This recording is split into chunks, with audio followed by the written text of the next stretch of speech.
সর্ষে দিয়ে বাটা মাছের ঝাল হচ্ছে। প্রথমে আমরা বান্নাটা বেটে, বন্ধুরা মাছ ভাজা আমাদের রেডি হয়ে গেছে।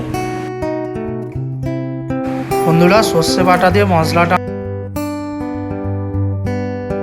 পরিমাণ মতন আমরা জল দিয়ে দিলাম। মাছটা এবার আমরা ঝালে দিয়ে দিচ্ছি।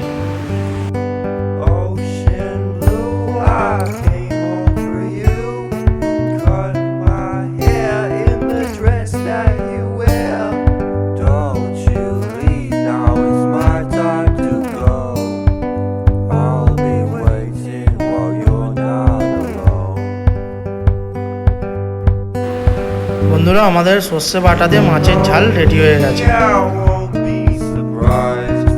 ভিডিওটা বন্ধুরা আপনাদের ভালো লেগে থাকলে লাইক শেয়ার সাবস্ক্রাইব করে দেবেন। অবশ্য ভিডিওটা এখানেই শেষ করলাম।